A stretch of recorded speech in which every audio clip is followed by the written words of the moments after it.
So here's the thing, I'm a little bit nervous about today's video. Hello and welcome to the Grape Explorer, where we celebrate the world of wine. On this channel we do wine education, product reviews and lots of tastings, so if you're interested in wine, consider subscribing. Now, the reason for my nervousness is I'm tasting a Riesling today, and for many of you who may have seen some of my other videos, you'll know how much of a fan of Riesling I am, and therefore I'm approaching this one with a little bit of trepidation because this is an alcohol-free Riesling and I really don't want to be let down. I bought this Riesling from one of the local supermarkets where I live, and actually in the case of this particular bottle, it was a little bit more expensive than I would usually pay for a non-alcohol wine. This one was £7, which is quite different to what I've been paying previously on other videos. They've tended to be in the sort of £3 to £5 range, so for a wine with no alcohol in it, this is quite a difference. It's a German Riesling. Germany does lead the way when it comes to non-alcoholic wines. It's from Leitz company. It's called Eins Zwei Zero, which I hope I've said nicely. And it's from Johannesburg. That's the appellation. This is from an award-winning winemaker who's produced this de-alcoholized Riesling in an elegant style with full fruit and lots of freshness. The taste is grateful and luscious with lots of citrus and yellow stone fruits. Thanks to the gentle de-alcoholization method, they were able to maintain every drop of quality and in the bottle. It goes really well with shellfish and other fish dishes. So yeah, interested to get into this one. So the region this comes from, like I said, the appellation is Johannesburg, the region is Rüdesheim. So I'm just going to give it an open and we'll get into it and we'll go through a full tasting for this particular one. Now, what I've found when I've done non-alcohol wines before is they tend to be in a kind of almost sweeter style. This one does claim to be medium dry, so it's going to have some sweetness to it. But what I'm looking for, of course, are the sorts of qualities I would expect from a Riesling that has alcohol in it. You know, Rieslings that I enjoy are really crisp, really bright, really fruity. So really interested to get into this one. So, like I say, we're going to go through a full taste profile for this one. Now, colour-wise, this is quite a medium lemon in colour. It's actually got quite a lovely yellowness to it. So let me give you an idea about the aroma intensity. Aroma intensity on this one is actually medium minus. I need to give it a swirl, I think, to open it up a little bit. Now, what I would say though is I've just taken this out of the fridge. I've had it quite well chilled, so it's probably going to need to open up a little bit temperature-wise as well. So I'm going to give it a decent old swirl here, and I might just put my hand around the glass as well to try and warm it up a little bit. But let's see what we get on some of those aromas. I actually think this one needs a little bit longer to open up, so we're going to cut away for a few minutes, let it warm up, and then we'll come back.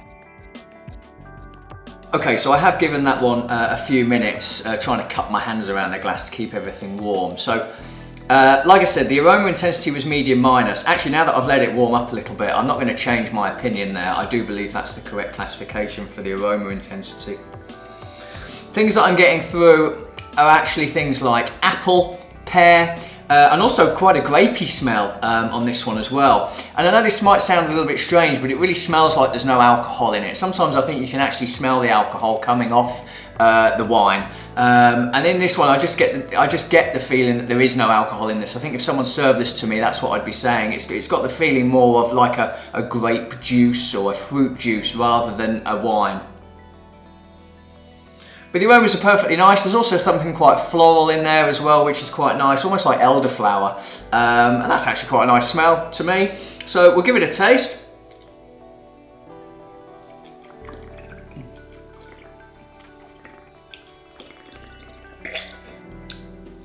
Definitely medium dry.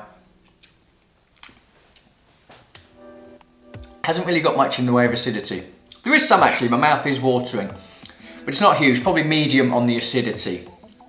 But it's got quite a nice mouthfeel to it actually. I think they've done quite a good job of making it have wine characteristics in the mouthfeel. Things that I get on the palate, again, I'm actually really getting a sense of grape. I know that sounds really strange, but you know, grape is an aroma that you do get in wines from time to time, but it does feel like grape juice is what I'm drinking here rather than wine. But it's nice, very pleasant, very fruity of course. Actually, that acidity is pretty good. So medium acidity. It's got aromas of grape and apple to me. A little bit of pear as well on that one. Very light bodied.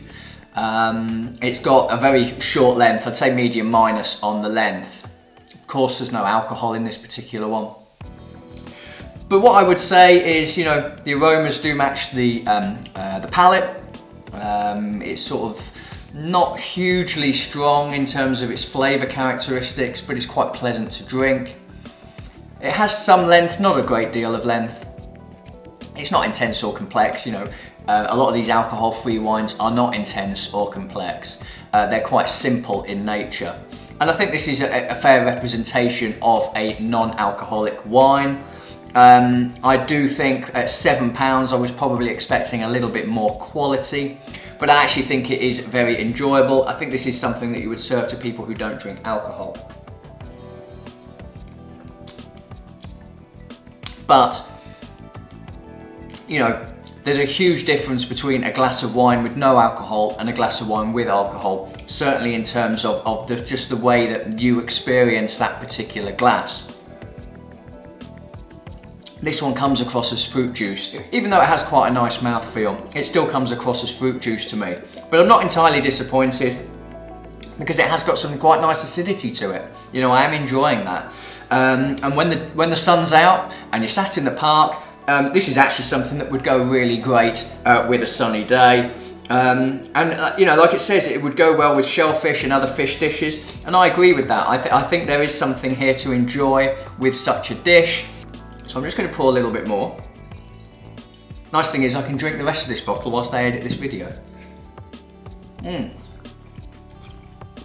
It was definitely too cold coming out the fridge. I still sense that in the bottle now. I mean, the bottle looks frozen actually. But overall, pretty good. But over to you, let me know, non-alcohol Riesling. Something you've tried, something you would be seeking out? Let me know in the comments section below. I'm the Grape Explorer. I look forward to seeing you again soon. Cheers.